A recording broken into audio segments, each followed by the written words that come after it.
The sky was not a sky anymore. It was a ceiling of warships, 200 of them, hanging in orbit like a ring of iron judgment above a world that had already lost. Their massive hulls blotted out the stars, turning the heavens into something cold and mechanical and final. Every few seconds, one of them would fire, and another piece of Vanthos would disappear.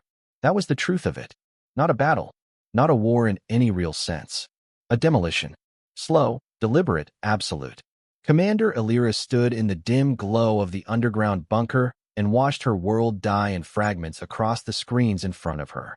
Cities burned, not in flashes, not in brief strikes, in long, consuming waves that swept through districts like fire through paper. Towers that had stood for centuries collapsed into ash. Bridges dissolved under sustained bombardment. Entire neighborhoods vanished beneath clouds of molten debris, erased so completely that even the ground beneath them seemed to forget they had ever existed. Illyra did not flinch when it happened. She had run out of reactions weeks ago.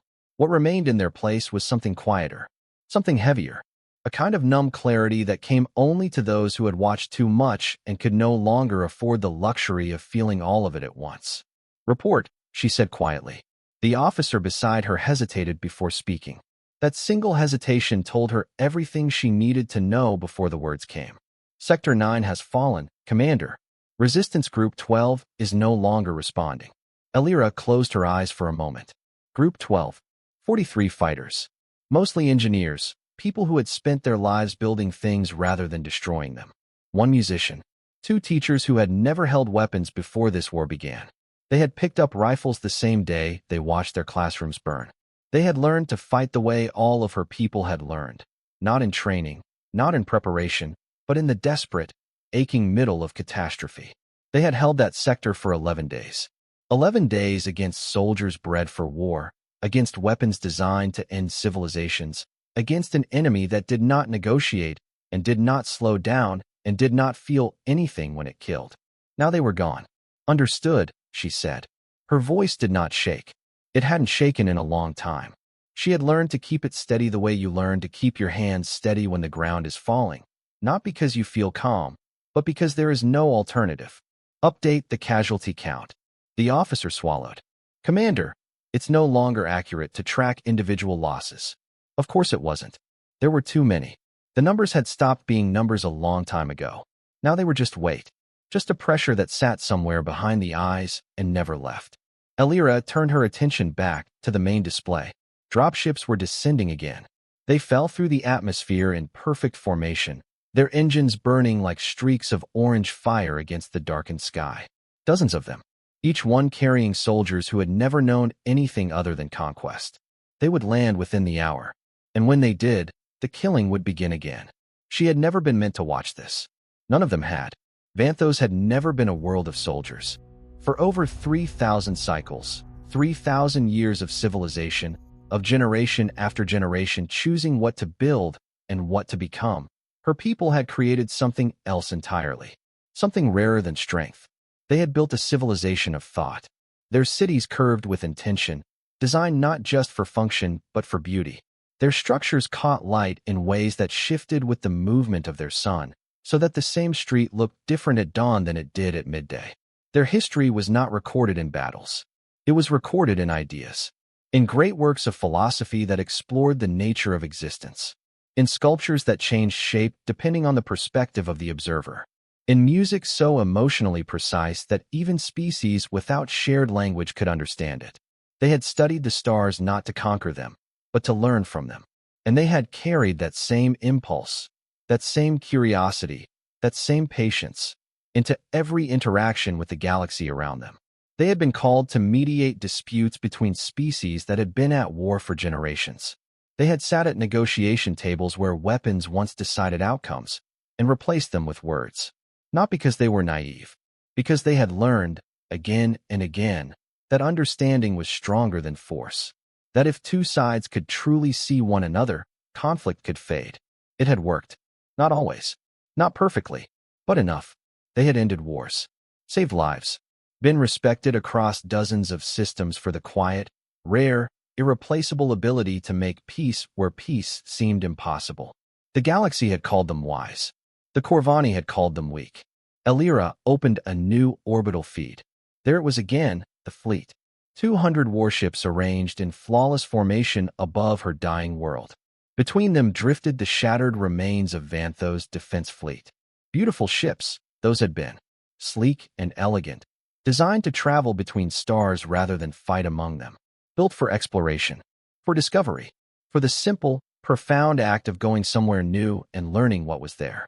They had lasted 6 hours against the Corvani Armada. 6 hours. Against a force that had conquered dozens of worlds before this one. When the battle ended, every single one of those ships, every exploration vessel, every research craft, every ship built to carry scientists and philosophers to the edges of known space, had been reduced to burning wreckage. The Corvani had lost 12 of their 200. 12. A rounding error. A number so small it didn't even register as loss. And the Corvani hadn't even cleared the debris. Why would they? It was a message. The oldest, simplest, most brutal message in the language of empires. This is what happens when you resist. Commander, a young signal officer said softly from the far side of the room. Elira turned. The officer's hands trembled slightly over her console. Not from fear. She had moved past fear weeks ago, the same as the rest of them. This was something else. Something that looked almost like grief, carefully controlled, pushed just below the surface where it couldn't interfere with the work. There are more transmissions being rejected, she said. Elira nodded once. From which systems? All of them. She had known the answer before she asked. She had sent those messages herself. Every major power. Every neutral alliance. Every species that had ever spoken of justice or balance or mutual defense. She had asked for help. Not demanded. Not threatened. Not begged in desperation. She had simply told the truth, in the plainest possible language, to anyone who would listen. An entire world was being erased. The responses had come quickly at first. Expressions of sympathy. Statements of regret. Carefully worded refusals dressed in diplomatic language so polished it almost sounded like something real. No one wanted to provoke the Corvani hegemony. No one wanted to risk their own people. No one wanted to die for a world that was already doomed. The messages slowed after that, then stopped entirely. Any confirmations? She asked anyway. No, Commander. Silence settled over the bunker. Around her, dozens of fighters moved through their tasks with mechanical precision. Weapons were cleaned. Maps were updated. Medical teams worked quietly in the background, tending to injuries that never had time to fully heal. No one spoke more than necessary. There was nothing left to say that hadn't already been said and proved useless. Elira stepped away from the central display and moved toward the observation corridor. It was narrow, dimly lit. The walls still carried the faint etched patterns of the world above, designs that had once represented history, culture, identity. She had walked past them 100 times in the past weeks and never let herself stop to look at them properly. She couldn't afford to. The moment she let herself see them as what they really were, the last visible remnants of a civilization being methodically destroyed, she wasn't sure she would be able to keep walking. At the end of the corridor, a reinforced viewport looked out over the distant horizon. She stood there for a long time. The capital city was barely recognizable. Fires stretched across it in long, uneven lines. Entire sections were simply gone, replaced by craters that glowed faintly from the heat of recent bombardment. Far above, another line of dropships began their descent, their engines trailing fire through the darkened sky. From this distance, they looked almost peaceful, like falling stars. Elira rested one hand against the cold surface of the viewport. She felt the vibration of another distant explosion moving through the wall beneath her palm. She didn't pull her hand away. They're not even slowing down, a voice said behind her. They don't need to, she replied, without turning. The officer who had spoken stepped closer. They're not worried about resistance anymore. No, Elira said softly. They're not. Another explosion rippled across the surface of the city. Closer this time. The ground beneath the bunker trembled, dust falling in faint streams from the ceiling. Commander, what are our orders? She watched as one of the distant structures collapsed completely, folding in on itself before disappearing into the growing haze of smoke. Orders. There had been so many at the beginning. Defensive lines, strategic retreats, coordinated strikes, plans layered on top of plans, each one giving way to the next as the situation worsened. each one replaced by something smaller and more desperate until there was almost nothing left to plan. "Prepare the evacuation routes," she said at last. "To the mountain bases?" "Yes." A pause. And after that, Elira finally turned. The officer's eyes searched hers, looking for something, certainty, maybe, or hope. There was none to give. She had stopped pretending otherwise. "We hold as long as we can," she said. "We buy time for those who can still escape. And if there's nowhere left to fall back to?" Elira looked past her, back toward the burning horizon. The fires were closer now. They had been closer every day for 3 weeks. "Then we make sure it ends on our terms." Another tremor shook the bunker. Somewhere deeper within, a section of the facility groaned under the strain. "Return to your station," she said. The officer nodded and moved away. Elira remained where she was for a moment longer, just long enough to take one final look at what remained of her world.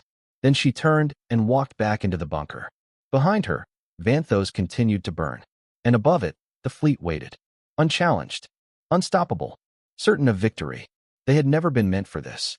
The thought came to Elira not as doubt, but as a quiet, undeniable truth that had followed her through every moment of the war. She had pushed it aside, again and again, because there was no room for it, because acknowledging it felt dangerously close to surrender. But now, walking through the lower levels of the bunker, stepping past rows of exhausted fighters and dimly lit workstations, she let it sit with her for a moment. Let herself feel the full weight of it. Her people had never been built for this. A young male sat against the wall near the medical bay, his arm wrapped in crude bandaging that still glowed faintly where the burn had not fully sealed. His eyes were closed, his breathing uneven. A weapon rested loosely in his remaining hand, not with confidence or familiarity, but with the grip of someone who feared that letting go would mean he would not have the strength to pick it up again. He had probably never held a weapon before the invasion. He had probably been someone entirely different before the invasion. Most of them had been. Across from him, 2 others worked quietly over a damaged console, trying to repair a communication array that had failed hours ago. Their movements were careful, precise, too precise, in the way of people trained for something entirely different. They handled tools the way engineers handle tools, analyzing the problem before acting, testing assumptions, moving methodically through each step. Even now, in the middle of a war they had never trained for, they could not stop approaching every obstacle as something to be solved rather than survived. Further down the corridor, a small group sat together in silence. One of them held something against their chest. It took Elira a moment to recognize it. A broken instrument. It had once been used in open halls and across quiet plazas, in the kind of performances that could fill a space with something beyond language. Now its strings were snapped, its surface scorched by heat and debris. But the one holding it ran their fingers gently across what remained, not trying to play it, just remembering, tracing the shape of something the war had not quite managed to erase. Artists, teachers, thinkers, architects of a civilization that had believed with absolute sincerity that understanding was stronger than force. This was what her people had always been. They had ended conflicts that others had declared unsolvable. They had sat at tables where weapons once decided outcomes and replaced them with words and patience and the radical, stubborn belief that no 2 beings were so fundamentally different that they could not find common ground. They had saved lives. Entire worlds worth of lives, quietly, without celebration, simply because it was the right thing to do. Elira remembered the first time she had been chosen to represent her people beyond their system. She had stood in a chamber filled with beings from dozens of worlds, each one carrying their own histories and losses. And when she spoke, they listened, not because she commanded power, not because her people had armies behind them, but because she carried reason. That had been their strength, their entire strength. And for 3,000 cycles, it had been enough. She stepped into the larger coordination chamber now. The central table was covered in projections, maps of the planet, shifting markers representing resistance groups, supply routes that no longer existed. A few officers stood around it. They straightened when she entered. "Commander." At ease. Her gaze moved across the map. 40,000. That was what remained of their fighters across the entire planet. Not soldiers, fighters. People who had become something they were not, out of necessity and grief and the refusal to disappear without making the disappearance difficult. Some had received training in the early days of the invasion. Basic weapon handling, defensive positioning, enough to slow and advance, not stop it. Most had received nothing. Most had been forced to learn in the middle of battle, picking up weapons for the first time while their cities burned around them, learning to take cover while explosions tore through buildings they had once called home, watching others fall and making themselves keep moving, not because they were prepared, but because there was no other direction. "How long can we hold the eastern routes?" one of the officers asked. "Hours. Maybe less if the next wave pushes through." Elira studied the projections. The lines were collapsing inward. Slowly. Inevitably. The shape of the battle was not a battle anymore. It was a closing fist. Elira, one of the senior advisors, said, using her name without title. She allowed it.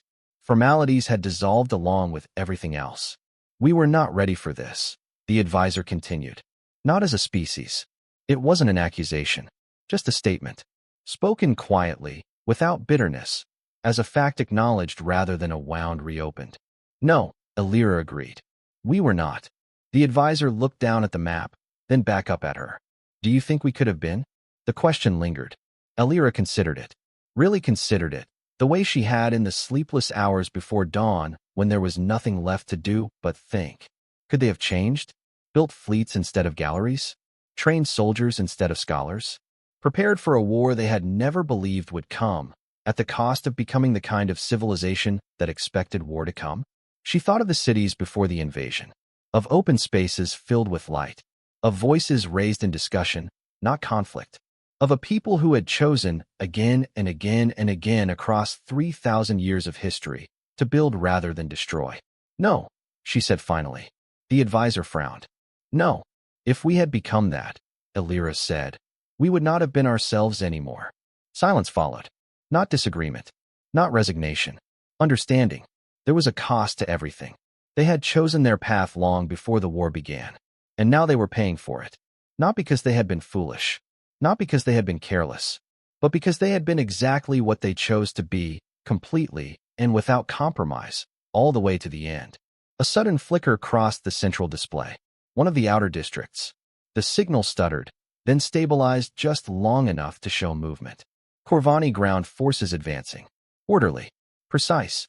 Behind them, structures collapsed in controlled demolitions, leaving nothing behind that could be reclaimed or rebuilt. They were not just conquering. They were erasing. "Commander," another officer said, voice tight. "If they reach the inner sectors." "They will," Elira interrupted gently. There was no point in pretending otherwise. The officer fell silent. Elira looked around the room, at the faces of those who remained, at the quiet, exhausted determination that had replaced fear, not because fear was gone, but because they had carried it so long it had become indistinguishable from the air they breathed. They were not warriors. They never had been, but they had endured longer than anyone had expected, longer than logic said they should have. And even now, with everything collapsing around them, they were still standing, still fighting, not for victory, not because victory was possible, but for each other. Elira reached out and deactivated the projection. The room dimmed slightly as the map disappeared. "Get some rest where you can," she said. A few of them almost laughed. Rest. It was a foreign concept now, but they nodded anyway, because orders still mattered, even at the end, maybe especially at the end. Elira turned and moved toward the exit. As she stepped back into the corridor, she passed the same group she had seen earlier, the one with the broken instrument. This time, a faint sound followed her. Soft, uneven, imperfect, but unmistakable. Music. She paused for just a moment, listening. It wasn't polished. It wasn't complete. It was music made by someone working with what the war had left them. But it was there, real and present and entirely, defiantly alive in the middle of all this dying. Something tightened in Elira's chest. Not grief. Not quite. Something more complicated than grief. She closed her eyes for a moment. Let the sound move through her. Let herself feel, just for a few seconds, what it meant. What they had been. What they still were. Even here. Even now. Even in this. Then she opened her eyes and kept walking. They had never been meant for war, and yet they were still fighting one. Not because they were built for it, but because they refused to disappear quietly. They had tried, in the beginning, to do what they had always done. Talk. Alira remembered the day the first Corvani ships appeared in orbit. There had been no attack at first, no bombardment, no immediate destruction, just presence. Massive, silent, undeniable. The fleet had taken position above Vanthos, blocking out the stars in slow, deliberate formation. For several hours, nothing happened. And in that silence, in that terrible, fragile, beautiful silence, hope had lived. Hope that this was not an invasion, that this could still be resolved, that somewhere inside that wall of iron and weaponry, there were beings who could be reached. The High Council had convened within minutes, not in panic, but in urgency, and the Valanthi had always known the difference. Panic meant fear without direction. Urgency meant action guided by reason. Alira had stood in that chamber, surrounded by the finest minds her people had ever produced. Leaders and scholars and envoys who had spent their entire lives finding the paths through conflict that others insisted didn't exist. They had faced worse tensions before. Border disputes, resource conflicts, cultural misunderstandings between species that saw the universe in fundamentally different ways. Every time, they had found a path forward. This would be no different. It couldn't be. They have not fired, one of the advisors had said. That is intentional, another added. It means they are open to communication. Alira had wanted to believe that. She still remembered the exact moment she did. The moment she let herself feel it, that small, cautious, aching hope that this enormous fleet above their world was not the end, but the beginning of something that could still be navigated.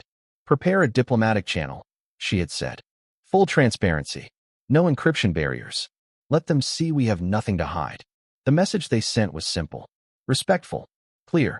They acknowledged the presence of the Corvani fleet. They requested dialogue. They offered cooperation. They asked, openly and without defensiveness, what the Corvani wanted. There was no immediate response. But that wasn't unusual. Some species took time. Some considered silence part of negotiation. So they waited. Hours passed. Then a reply came. Not as words, as an image. Alira saw it again now as she walked through the bunker. The memory is sharp and physical as a blade. A transmission opened across every screen in the council chamber. No translation needed. No interpretation required. A recording. 3 Valanthi envoys. Their own people. Recognizable. Alive, for only a moment longer. Behind them stood Corvani soldiers. One by one, the envoys were forced forward. No explanation. No statement. No demands. No ultimatum. Just execution. Deliberate. Unhurried. Performed with the calm efficiency of a species that did not see this as violence. That saw this as communication. The transmission ended. The silence that followed was nothing like the hopeful silence that had come before. This was something else. Something heavier. Final. The silence of a door closing. Of an ending that had already happened before anyone understood it was coming. Alira had felt something shift inside her then. Not break. She couldn't afford to break. But change. Reorganize. Become something harder and more precise. They have answered. One of the council members had whispered. No one disagreed. War had begun before the first shot was fired. The bombardment started 3 minutes later. Even after that first message. Even after the executions. Even after 3 minutes of orbital bombardment that killed more people than Vanthos had lost in the previous 1,000 cycles combined.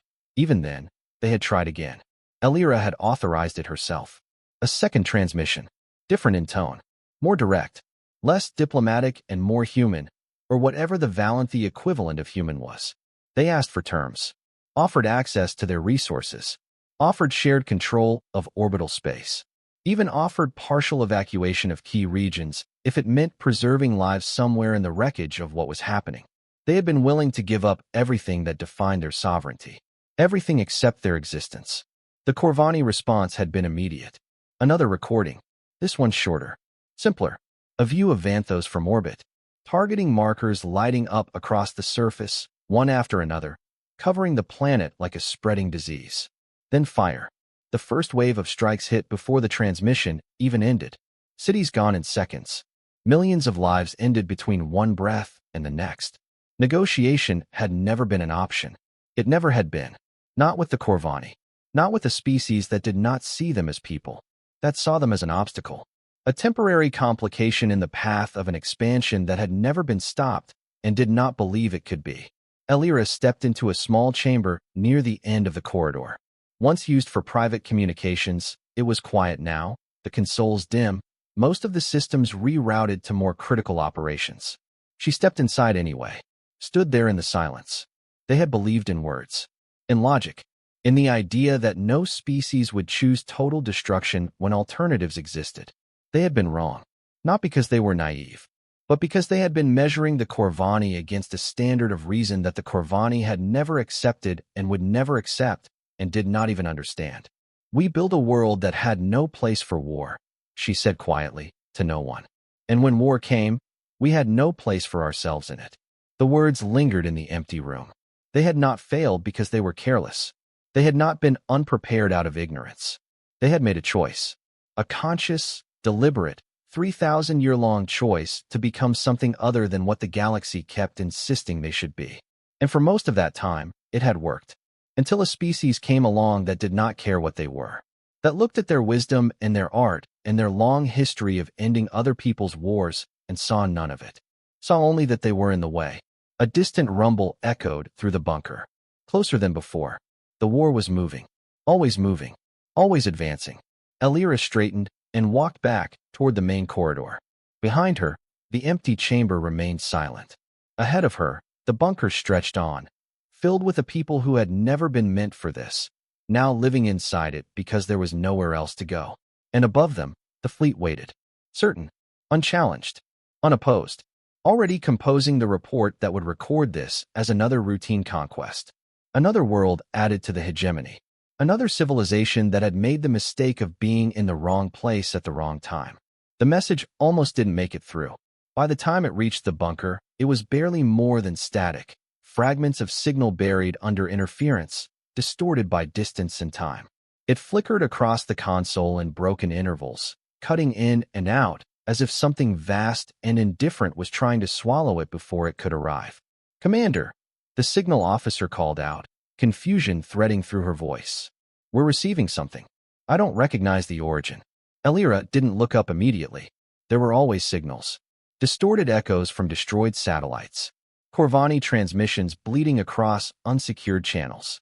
Automated distress calls still repeating from cities that no longer existed, broadcasting to a world that was no longer there to receive them.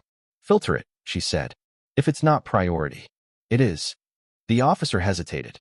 "I think it's a response." That made Elira pause. Slowly, she turned. "A response?" "Yes, Commander. It's referencing one of our long-range distress signals. The one sent weeks ago." Weeks. That meant it had traveled across interstellar distance. Which meant whoever sent it was far beyond the outer edge of nearby systems. Which meant they had heard the call when it was already too late and answered it anyway. "Origin?" Elira asked. "That's the part one don't understand." Elira stepped closer. The rest of the command room had gone quiet. Conversations faded. Movement slowed. Every eye in the room shifted toward the signal station. Hope was a dangerous thing, she had learned. Even now, especially now, it tried to rise. "Show me," Elira said. The main display flickered. For a moment, nothing appeared but interference. Lines of static tearing across the screen in uneven patterns. Then, slowly, something stabilized. A language marker appeared. Recognized. Translated. The room held its breath. The audio that followed was rough, distorted by time and distance. The voice carried through layers of static, broken but unmistakably real. Present. Alive. Received distress signal. A pause. Coordinates confirmed. Another flicker of static. Then, "We're coming." Silence. The message ended there. No identification. No explanation. No context. Just those two words, traveling across the void from somewhere impossibly far away. Two words that had no right to mean anything and meant everything anyway. The room didn't move. Didn't breathe. For a brief, fragile, terrible moment, something took shape in the space between them. Something that had been absent for so long it felt almost foreign. Hope. Then Elira crushed it. "Origin confirmed?" she asked. The signal officer hesitated. "Yes, but it's from the outer sectors. Beyond established alliance territories." Elira's gaze sharpened. There were not many species that far out. Fewer still with the capability to receive a signal at that distance. Fewer still who would choose to respond to one. Identify them, she said. Seconds passed. The officer's hands moved across the console, pulling up archived data, cross-referencing signal patterns, transmission formats. Then, I have a match. A pause. Humans. The word settled strangely in the room. Some recognized it. Most did not. Elira did, barely. A young species. New to the stars. Their civilization had existed for a fraction of the time Vanthos had been standing. They had entered interstellar space only 20 or 30 cycles ago, a cosmic eye blink. Their territory was small. Their fleet presence was limited. There was no record of any major military engagement in their history. They only entered interstellar space recently, Elira said slowly. 20, 30 cycles at most. Their territory is small, the officer confirmed. Limited fleet presence. No major military engagements on record. Another officer let out a short, disbelieving breath. They're the ones coming? No one answered immediately, because the answer was obvious. The answer was written in the math. We're coming. 2 words. From a species with no history of large-scale warfare. No alliances strong enough to challenge the Corvani hegemony. No reason, none whatsoever, to involve themselves in a conflict this far beyond their own territory, their own capabilities, their own survival. They won't make it in time, someone said quietly. Even if they leave immediately, the distance alone. Months, Elira finished. The room fell silent. Months. Vanthos would not last that long. Not even close. They were measuring their survival in days now, sometimes in hours. Even if, by some impossible chance, the humans sent everything they had. Even if every ship in their young, small, untested fleet was already burning toward them at maximum speed, they would arrive to a dead world. Or worse, they would arrive just in time to be destroyed alongside it. Elira folded her arms behind her back. Disregard the message, she said. The words came easily. Because they had to. Because hope, at this stage, was not a resource. It was a liability. It changes nothing, she continued. We proceed as planned. A few officers nodded. Others hesitated.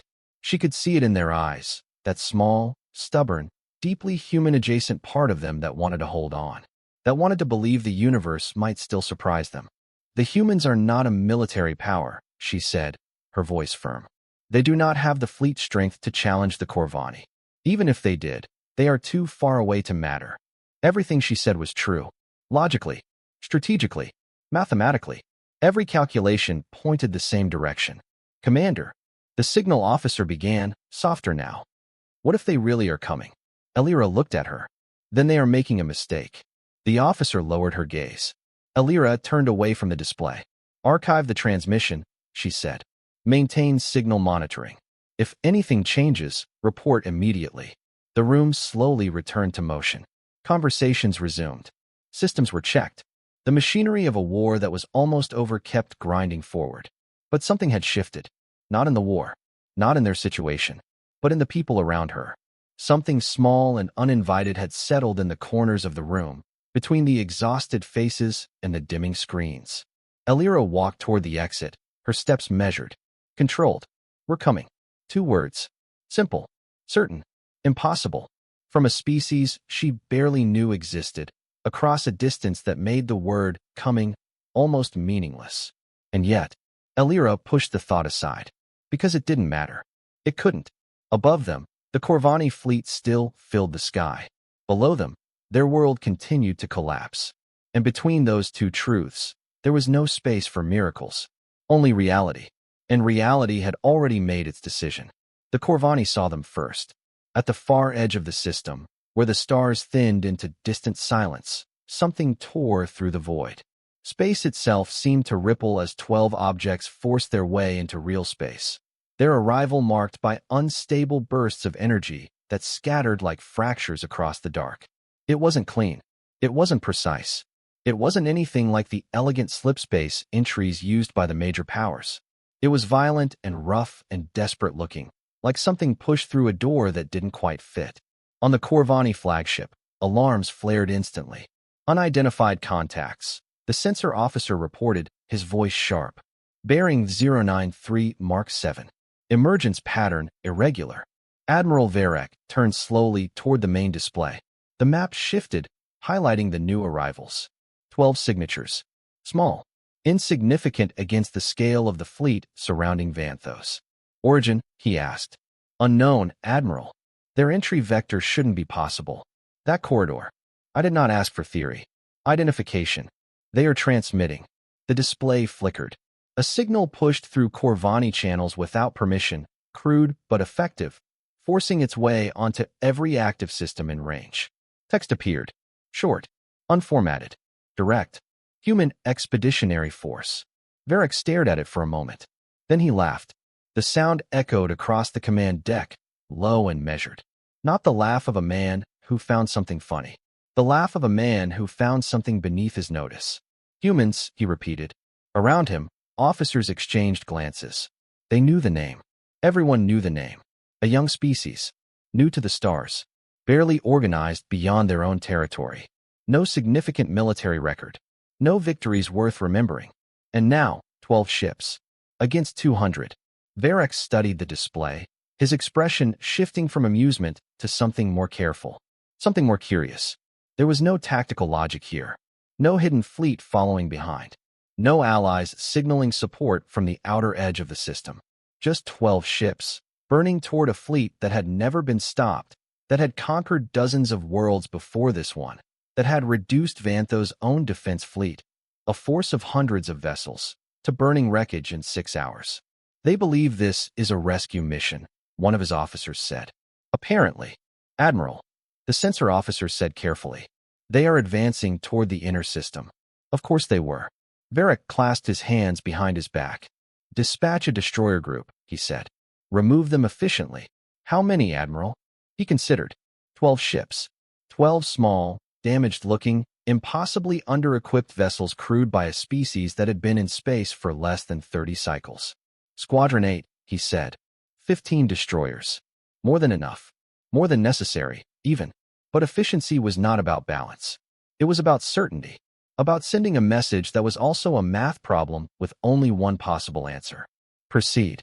Far below, on the surface of Vanthos, the sky flickered. At first, Alira thought it was another orbital strike. But this was different. The light moved across rather than downward. Fast. Unpredictable. Commander. A voice called from behind her. We're detecting new contacts in orbit.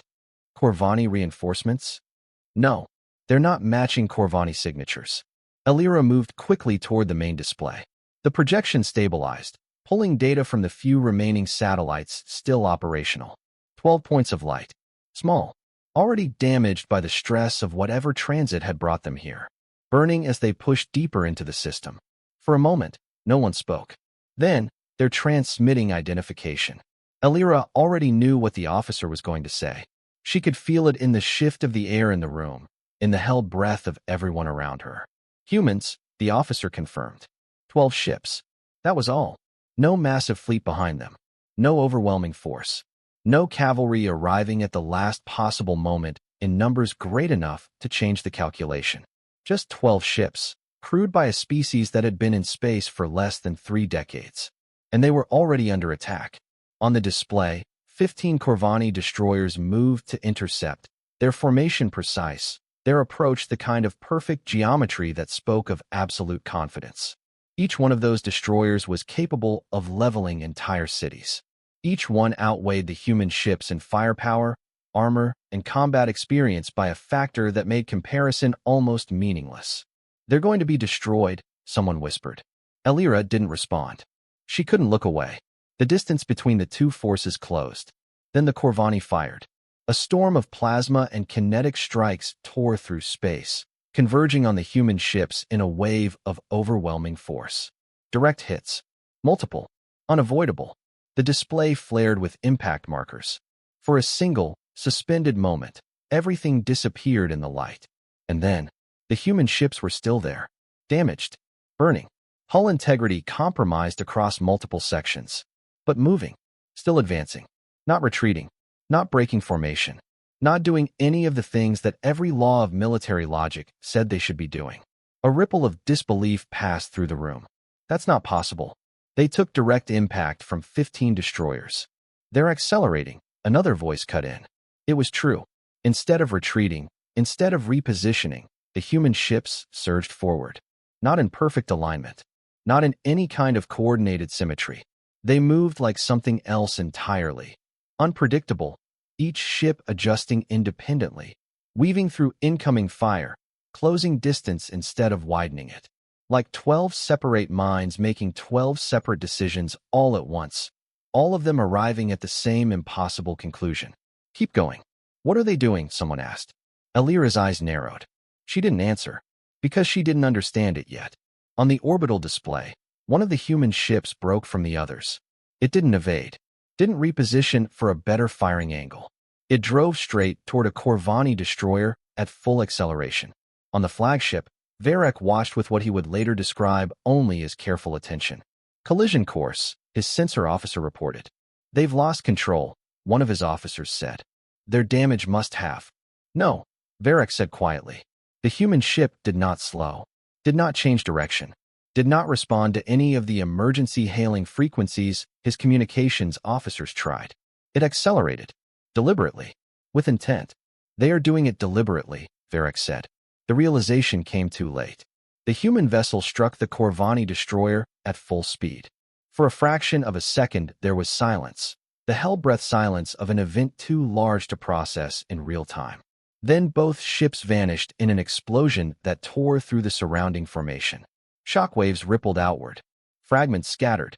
Systems flared across the flagship's displays. Varek's expression changed. Not fear. Not yet. But something shifted behind his eyes. Recognition. What are they? One of his officers whispered. The answer came in fire. Another destroyer erupted. Then another. Human ships moved through the formation like controlled chaos.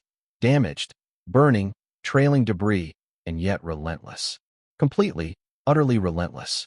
They did not hold lines. Did not retreat when overwhelmed. When they could not win by firepower, they closed distance. When they could not survive a hit, they made the hit mean something. They turned themselves into weapons. On Vanthos, the sky had become a second war. Explosions flickered across it in patterns no one in the bunker had seen before. Not the precise, methodical fire of the Corvani bombardment. Something else. Something chaotic and violent and strangely, incomprehensibly alive. Alira stood at the edge of the bunker entrance, watching.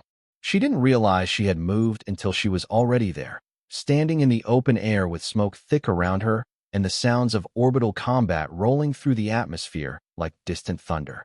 They're holding them, the signal officer said from behind her, disbelief naked in her voice. Alira said nothing. Above them, one of the human ships broke apart under sustained fire. But even as it did, even in the moment of its destruction, its remaining systems discharged one final burst that crippled another destroyer before going dark. It didn't die quietly. It didn't simply stop. It spent itself completely, down to the last possible moment, and made the moment count. 12 ships, against 15 destroyers, with an additional 185 Corvani warships in orbit above them. By every measurement that had ever been used to assess military engagements in the known galaxy, this should have been over in minutes. They should have been wreckage before they got close enough to matter. They were not losing the way they should have been. They were not losing the way anything logical said they would. Alira felt something shift inside her. Not hope. Not yet. Something sharper than hope. More dangerous. Understanding. These were not rescuers. Not in any sense she had imagined when she first heard those two words. They were something else. Something the Corvani had clearly not accounted for and did not know how to calculate. Something that did not follow the same rules. They're not trying to survive, she said quietly. Commander? Alira's eyes remained fixed on the burning sky. They're trying to win. Another explosion lit the horizon, closer than the last. For the first time since the invasion began, the Corvani were not the only ones advancing. The first human soldiers did not arrive the way anyone expected. They fell, not in controlled descent, not in the careful, calculated landings used by every advanced military in the known galaxy. They came down like debris. 3 burning shapes tore through the atmosphere above what remained of the capital, trailing fire and fragments as they descended at speeds that should have been fatal, at angles that should have been unsurvivable. The heat of re-entry wrapped around them like a second skin, turning the sky into a streak of violent orange. No one survives that, one of the fighters whispered. Alira stood at the edge of the bunker entrance, watching as the falling ships vanished behind the distant ruins. Seconds later, the ground shook. The impact rolled across the city like thunder, a deep, concussive force that sent dust and debris cascading from already broken structures. Silence followed. Brief, uncertain, then movement. At first faint, almost indistinguishable from the usual sounds of a war-torn city. Then it grew. Voices, sharp, direct, fast. A language she didn't recognize, but whose cadence she understood immediately. The cadence of people who know exactly what they're doing and are already doing it.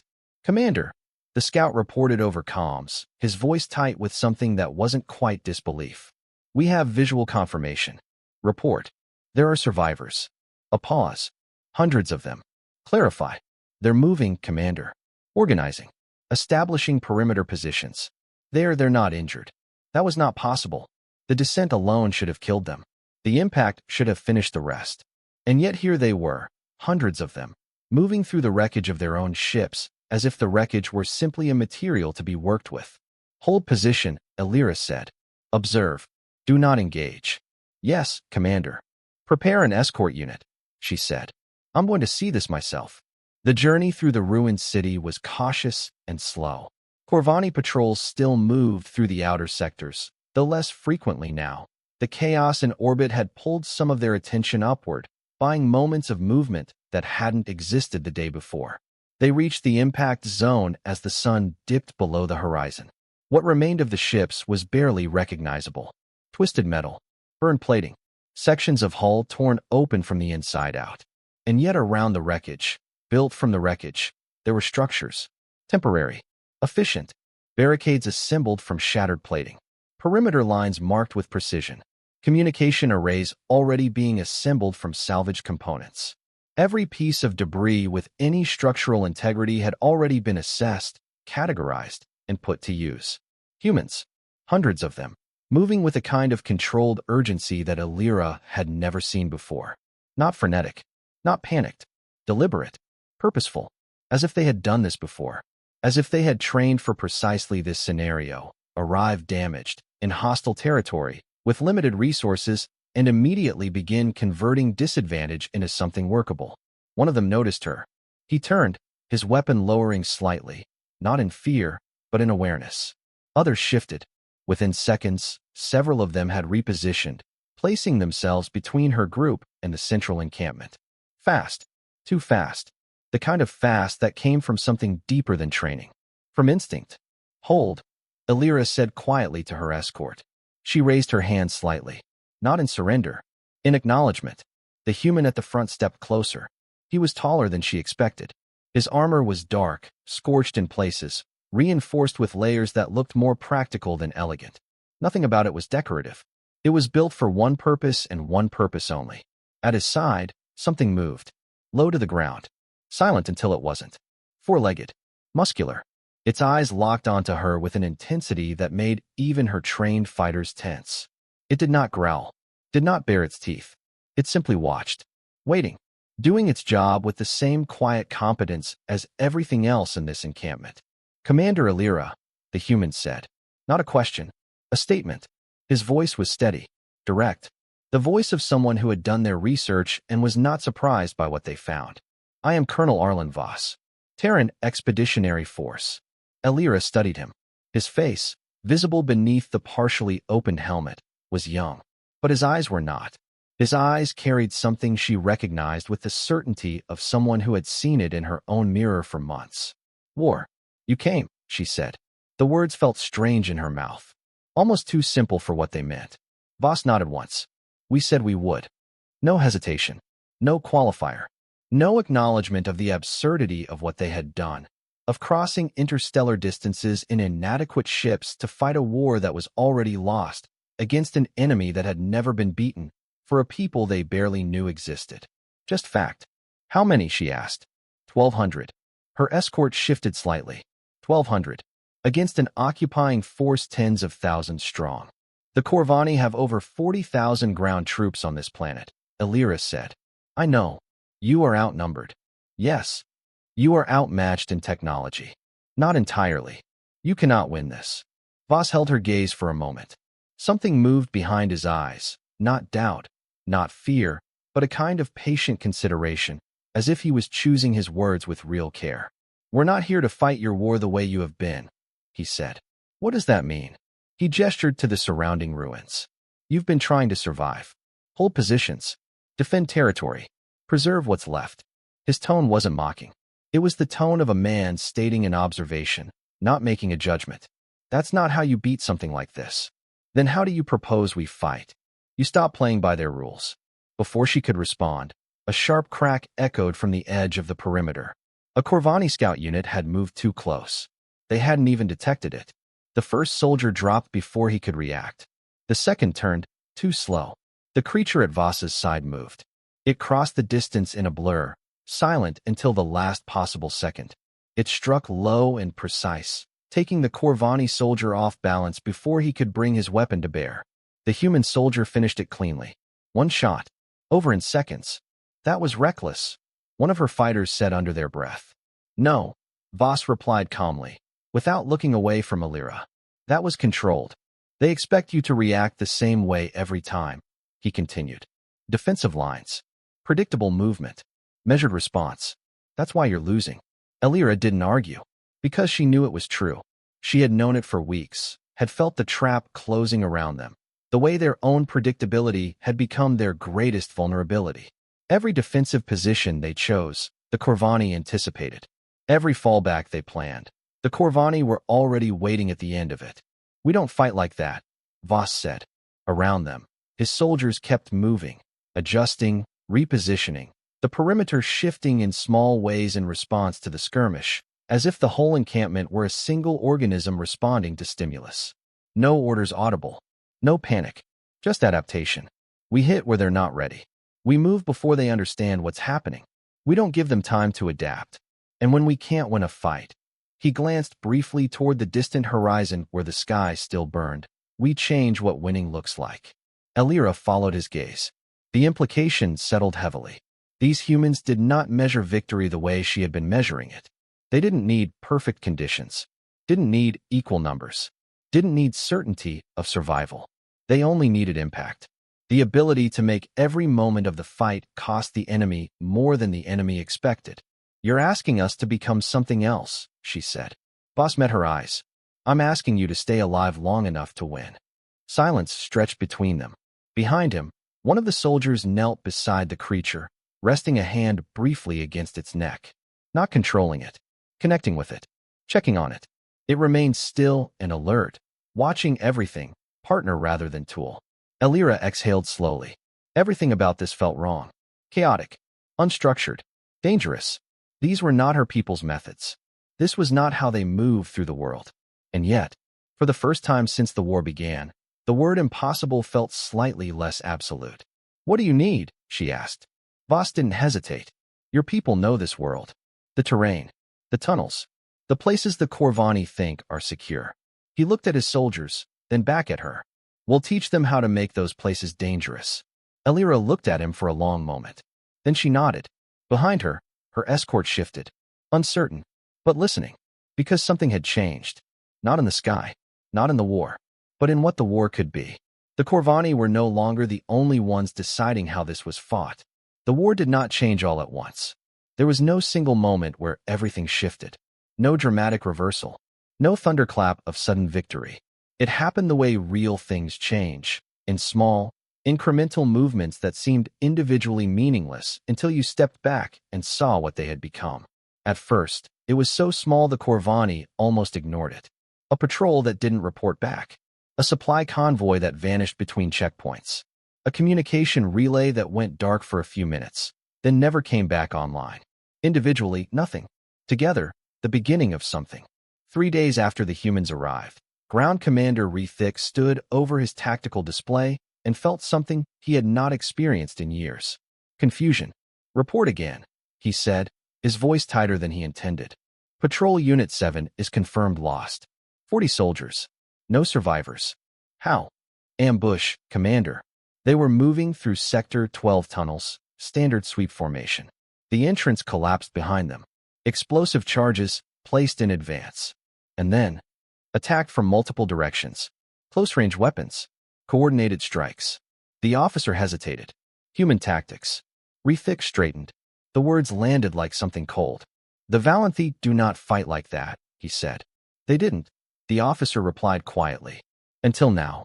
More markers blinked red on the display. Lost units. Disrupted supply lines. Positions that had held for weeks, now marked as unstable. The shape of the battle was changing in ways that didn't match any pattern in Rethik's experience. He overlaid the recent incidents across the map and stared at what they formed. Not a line. Not a front. Not any kind of conventional offensive geometry. Something else. The strikes formed a shape that took him a moment to read. They weren't pushing forward. They were cutting inward, targeting weak points, breaking connections, isolating units from each other in ways that turned the Corvani's own organized structure against them. "They're not trying to hold territory," Rethik said slowly. "No, Commander. They're dismantling our structure." It hit him then. The full weight of what was different. This was not how the Valanthi had ever fought. This was not how any organized force fought. Not any force he had ever encountered. There were no defined battle lines. No predictable engagements. No front to push against or flank to threaten. Just pressure, constant and unrelenting, from every direction at once, against every vulnerable point simultaneously. "Where are they concentrating their forces?" he demanded. "They're not, Commander. Everything they do is small-scale. Fast. Then they disappear." Rethik did not say the word aloud, but he felt it. For the first time since this campaign began, he did not know where his enemy was. 5 kilometers away, beneath the fractured remains of a collapsed transit hub, Alira stood over a different map. Simpler, less precise, marked not by rigid formations, but by movement, by paths and possibilities and the kinds of opportunities that only existed for seconds before they closed. Colonel Voss stood beside her, studying the layout with the focused calm of someone who had spent their entire adult life reading terrain and translating it into action. "They'll reinforce this sector within the hour," he said, tapping a point near the center. "We hit them before that." "That route is exposed," Alira said. "They'll expect movement there." "Good." She looked at him. "Good. They'll be looking the wrong way." He turned. Rena, a young human, stepped forward. Her face was partially covered by bandaging, one eye still adjusting after a recent injury that hadn't been given time to properly heal. She had the look of someone running on something beyond exhaustion, not adrenaline, which burned out. Something steadier, something that had settled in and decided to stay. "Take Squad 4 and Group 12. Move through the lower tunnels. Collapse this junction," he pointed, "then hit the convoy when they reroute. No delays. No delays." She turned immediately. Already moving, already signaling to others. No hesitation. No request for reassurance. Just action. Alira watched her go. "She's injured. So are the rest of them," Voss said, without looking up. That didn't sound like concern. It wasn't. Alira frowned slightly. "You send them anyway?" Voss looked at her. "I send the ones who can still fight." There was no cruelty in his tone. No indifference. Just that same precise clarity she had seen from the moment he stepped out of the wreckage of his ship. War, stripped of everything unnecessary. Reduced to what it actually was. Her people had never thought like this. Every life mattered. She believed that, still believed it with everything she had. But they had always let that belief slow them down. Had always paused to weigh, to consider, to mourn before the next step. The humans valued life just as much. She could see it in how they moved, how they covered each other, how they reacted when one of their own fell. The grief was real. She could feel it in the air when it happened.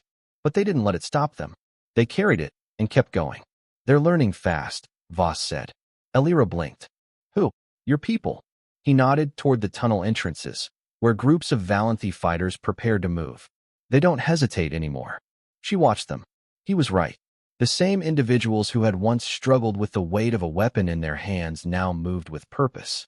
Not perfect, not polished, but different. They anticipated, adapted, made decisions without waiting to be told. "They still care," Alira said quietly. "They should," Voss replied. "That's the part you don't lose." He picked up a small device, checked it, clipped it back to his armor. "The rest, they'll figure out." Hours later, the city trembled. But not from orbital fire. From below, explosions rippled through the lower sectors in precise, controlled sequences. Sections of infrastructure the Corvani had relied on for weeks collapsed inward, cutting off routes, severing supply lines, turning the organized geometry of occupation into a fractured, unreliable maze. And then, before the dust had settled, before Corvani commanders could finish processing what had just happened, the attack began. Not from one direction, from everywhere. Valanthi fighters emerged from tunnels, ruins, shattered buildings, places the Corvani had already cleared, already marked as secure, already stopped watching. Human soldiers moved with them, faster and sharper, directing and adjusting, and striking where resistance formed, then disappearing before it could respond. Corvani forces reacted as they always had, formed lines, established defensive positions, prepared for sustained engagement. There was nothing to engage. The attackers didn't stay.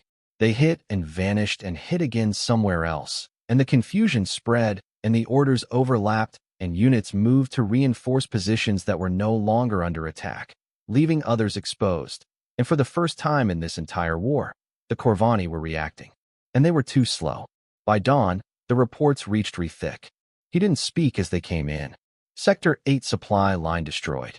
Communication grid offline across 3 districts. Multiple patrol losses, no visual confirmation of enemy withdrawal paths. A pause. They're inside our perimeter. Rethik's hands tightened behind his back. That is not possible. They're already there, Commander. The worst part was not the losses, not the disruption, not even the damage to their operational structure. It was the uncertainty, the inability to answer the most basic tactical question. Where is the enemy? With anything other than, everywhere. Nowhere. Somewhere we haven't looked yet. He stared at the display. The map no longer looked like something under his control. It looked unstable, contested, alive in ways it had not been 2 days ago. What are they? He asked quietly. No one answered. On the other side of the city, Alira stood in the aftermath of the latest strike. The power grid station loomed ahead, partially damaged but standing, and now, impossibly, theirs. Lights flickered across sections of the city for the first time in months. Faint, unsteady, but real, like something remembered, like proof that the city was still capable of holding light. Voss approached, his armor marked with fresh damage, a thin line of dried blood visible along his jaw. Station's ours, he said. Casualties? He paused. Too many. Not a number. Not a statistic. Just truth. Alira nodded. Then she looked out over the city, toward the lights. They're retreating from the outer sectors, a scout reported. Multiple units pulling back. Not a strategic reposition. Not a planned movement. A reaction. The Corvani were reacting to them. For the first time, Alira said softly, they're unsure. Voss met her gaze. Good. She studied him. You expected this. No, he said. But I was counting on it. She looked back toward the city, toward the flickering lights, toward the shifting lines of battle that no longer belonged entirely to the enemy. The war was no longer a slow collapse. It was something else now. Something unstable. Something contested. Something that, for the first time, did not feel like it had already been decided. Victory did not feel like victory. It felt like exhaustion. The city was quieter now. The constant roar of bombardment had faded, replaced by distant echoes of scattered conflict. The Corvani were still there, still fighting, but their advance had broken. They probed, hesitated, pulled back.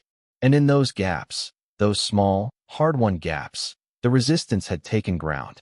Alira stood near the edge of what had once been a central plaza, watching as medics moved through rows of the wounded. There were more wounded now than before. Far more. Because they were winning. And winning, she was beginning to understand, cost more than losing ever had.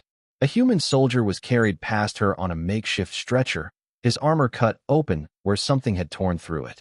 Blood darkened the fabric beneath, spreading slowly. He was still conscious. Barely. His eyes moved, unfocused at first, then locking briefly onto one of the others beside him. Did we? He started, voice rough. The soldier next to him nodded once. We got it. The injured one exhaled. Something close to a smile crossed his face before his head fell back. Not fear. Not regret. Relief. Pure, simple, hard-won relief. Alira watched them pass, and felt something tighten behind her sternum. Something that wasn't grief and wasn't hope, but lived in the complicated space between them. Nearby, a small group of Valanthi fighters sat together, cleaning weapons in silence. They were different now, harder in presence. They no longer flinched at distant explosions, no longer hesitated when orders came. They had learned. Quickly. Perhaps too quickly. War had taken something from them and replaced it with something else, and she wasn't sure yet whether that exchange was a survival or a loss or both simultaneously. Alira. She turned.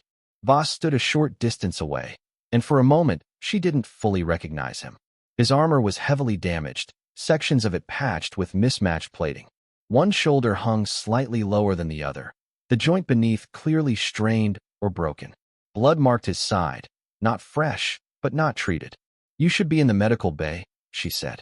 So should half my command, he replied. She stepped closer. How bad? He didn't answer directly. He looked past her, toward the rows of wounded. We lost another 73 in the last push, he said. The number settled. Heavy. Permanent. And before that, Voss didn't look at her. You don't want the full count. Tell me. A pause. 809. Alira went still. He had arrived with 1,200 soldiers. 809 of them were gone. That meant 391 remained. Of the 1,200 who had crossed interstellar space in damaged ships, who had crashed through an atmosphere at unsurvivable speeds, who had fought without rest for days inside a war that was not theirs, fewer than 1 in 3 were still standing. This is what winning looks like, she asked. Voss finally met her eyes. This is what it costs. Silence stretched between them. Not uncomfortable. Not empty. Just real. Alira looked at a group of human soldiers near the edge of the plaza. One of them knelt beside the body of another, head lowered, one hand resting briefly against the fallen soldier's chest before rising again. No ceremony. No long pause. Just a moment, given and then released. Then he stood and moved on. They don't stop, she said softly. No. Why? It wasn't a challenge. It was a genuine question. One she had been carrying since the moment she first watched them fight. Voss took a slow breath. For a long time, my species thought war was something we could control, he said. Limit. Contain. Keep from becoming this. He gestured around them. We were wrong. His voice didn't change, but something moved beneath it. We lost entire cities once. Watched people disappear while the rest of the world argued about whether it was worth getting involved. Whether the cost was too high. Whether someone else's extinction was really their problem to solve. He paused. We remember that. Every time we hear a call like yours. Alira felt the weight of it, because she had lived that, had watched the rest of the galaxy make exactly that calculation about Vanthos, had heard those careful, sympathetic, utterly hollow refusals one after another. And you made a different decision, she said.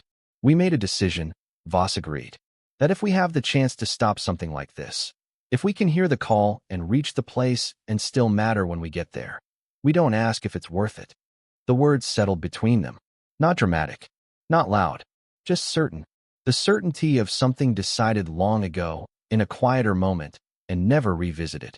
You're going to lose more, she said. Yes. And you'll keep fighting. Yes. Alira looked down briefly. At the cracks in the ground. At the traces of blood already dried into them. A medic appeared, urgency in their movement. Colonel, we need you. Voss nodded. It's Lieutenant Rena. Something shifted in his posture. Barely visible. But there. How bad, he asked. The medic didn't answer directly. Voss didn't wait. He moved past Alira without another word, his pace steady despite everything his body was carrying. Alira watched him go. Watched the way the others made space for him. Watched the way he kept moving forward. Not because he wasn't tired. Not because he wasn't losing people. But because stopping was not something he had left in him. She turned back, toward the wounded. Toward her people. Toward his. They lay side by side now. No distinction. No separation between species or civilization or history.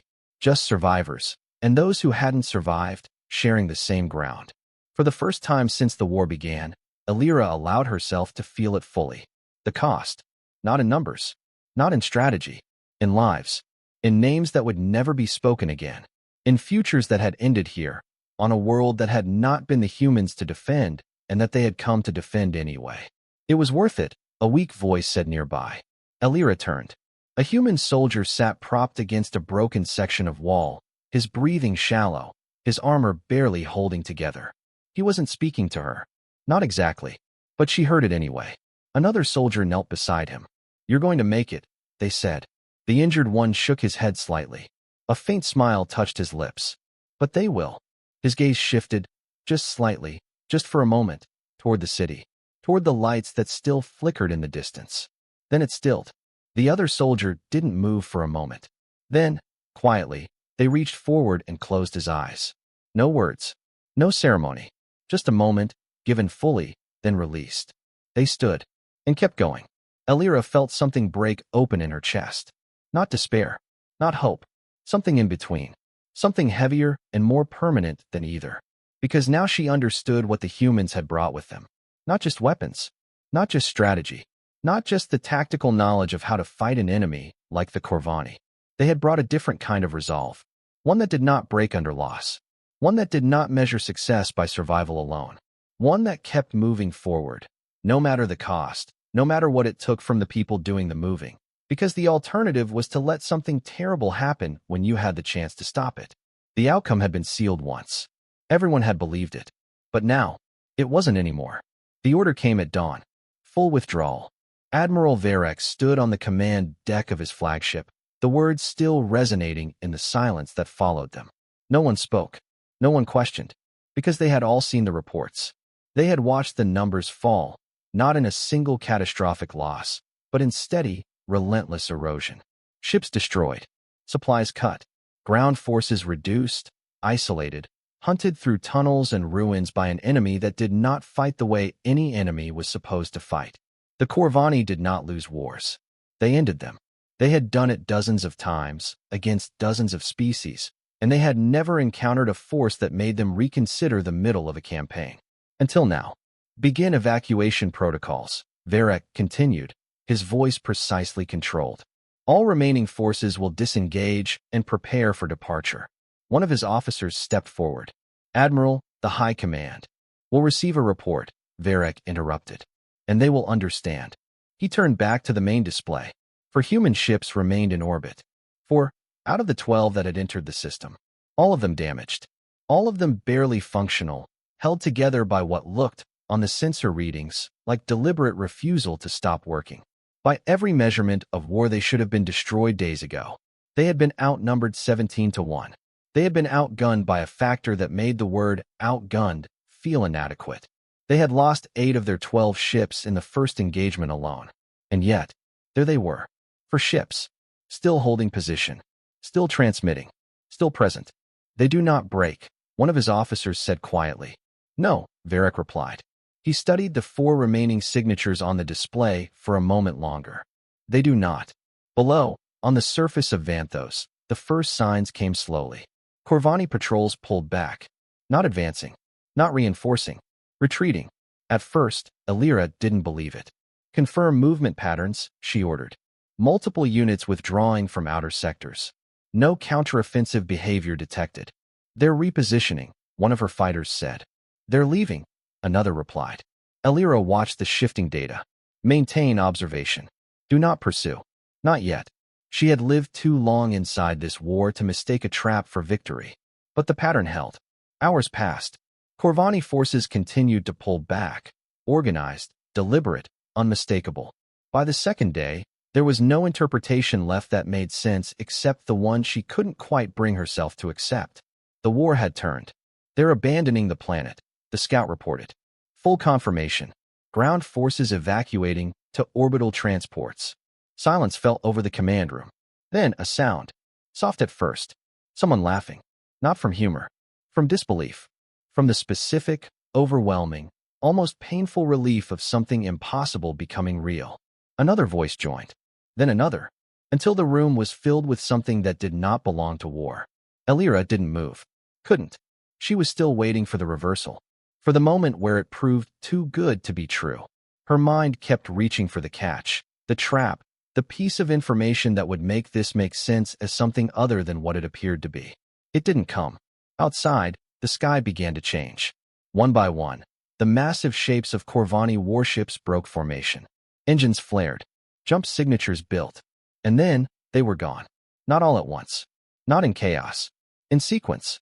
Like a storm finally, slowly, reluctantly pulling away. Leaving behind silence. Real silence. The kind that didn't vibrate with imminent destruction. Elira stepped out of the bunker slowly. She stood in the open air and felt the difference immediately. The absence of that constant, low-level dread that had become so familiar she had stopped noticing it. The sky above her was empty. Not empty in the way it had been for months, threatening and watching and waiting. Empty in the oldest sense. Just sky. Just stars. Around her, others began to emerge. From shelters. From tunnels. From the ruins that had hidden them for so long. At first a few, then dozens, then hundreds, moving into the open with the careful disbelief of people who had learned not to trust open spaces and were now being asked to relearn. Some cried. Others stood in silence.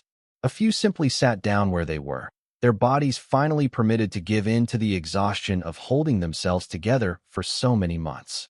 Elira didn't cry. She turned instead toward the field hospital, toward the place where the cost of this survival was most visible. She found him where she expected. Voss lay on a reinforced medical platform, his armor removed, his body covered in treatment patches. He looked smaller without the armor, more human, more fragile, as if the armor had been doing some of the work his body was no longer capable of doing alone. His eyes opened as she approached. "They've withdrawn," she told him. He studied her for a moment, then nodded once. Good. No celebration. No surprise. Just acceptance. The acceptance of someone who had held a goal in front of themselves so long that its achievement felt less like triumph and more like permission to finally stop. "You knew they would," she said. "No," he said. A faint breath. "I hoped." "They're gone because of you," she said. Voss's gaze shifted past her toward the other survivors in the room. Valanti fighters. Human soldiers. Side by side. No distinction. "Because of all of us," he said softly. "How many?" he asked after a moment. She understood. 391 remain. Of his 1,200, 391. A survival rate of just under 33%. 1 in 3. The rest, 809, had given everything they had on a world that was not theirs, for a people they had never met, because someone had heard a call across the stars and answered it. Voss closed his eyes briefly. A long, slow breath. "It was worth it," he said. Elira felt something finally give way inside her chest. Not pain. Release. The release of something that had been held at tremendous cost for far too long. She reached out and rested her hand lightly against his. "You saved us," she said. Voss's eyes opened again. Something there. Not pride, not triumph. Just certainty. "We showed you," he said quietly, "how to save yourselves." Elira shook her head. "No." She looked at him. "You reminded us why it matters." The silence that settled between them was not empty. It was full of everything that didn't need to be said. Outside, the city began to change. Not completely. Not yet. But enough. Voices. Movement. The first, tentative, irreplaceable sounds of something deciding to live again. Elira stepped back. Voss's eyes closed again, exhaustion finally claiming what the war had not. She turned and walked toward the exit. The city stretched out before her. Broken. Scarred. Marked everywhere by what had happened here. But standing. Still standing. Against everything, still standing. Above it, the sky was clear. And in that sky, new shapes were beginning to appear. Not enemies. Not warships. Human vessels. More of them. Too late for the battle. But not too late for what came after. News of what happened on Vanthos spread quickly. Across systems. Across alliances. Across worlds that had received the distress call and chosen not to answer it. They saw the images. Heard the numbers. 12 ships. 1,200 soldiers. Against an empire that had conquered dozens of worlds without ever being stopped and held. Long enough. Hard enough. At a cost that could not be minimized or explained away. The same worlds that had sent their careful, sympathetic, perfectly worded refusals now watched the footage. And something shifted in the galaxy. Not everywhere. Not all at once. But enough. Elira stood at the highest point of what remained of the capital, looking out over a world that had almost ended and hadn't. Behind her, her people began the long work of rebuilding. Beside them, humans moved through the ruins, not as conquerors, not as saviors, but as something rarer and harder to name. Allies. The outcome had been sealed once. Everyone had believed it. The powerful had accepted it. The weak had endured it. The galaxy had turned away, calculated the odds, and made the only rational decision the odds supported. Then the humans came. Not because they were the strongest. Not because they were the most advanced. Not because any reasonable calculation of self-interest pointed them in this direction. but because they heard a call, because they had learned, at great cost in their own history, what it meant to let that call go unanswered. Because they chose to. Elira looked up at the sky, at the stars, visible now without obstruction, at the space between them, vast and silent and full of things not yet known. The outcome is never truly sealed. Not while someone, somewhere, is still willing to fight. Not while someone, somewhere, still chooses to answer.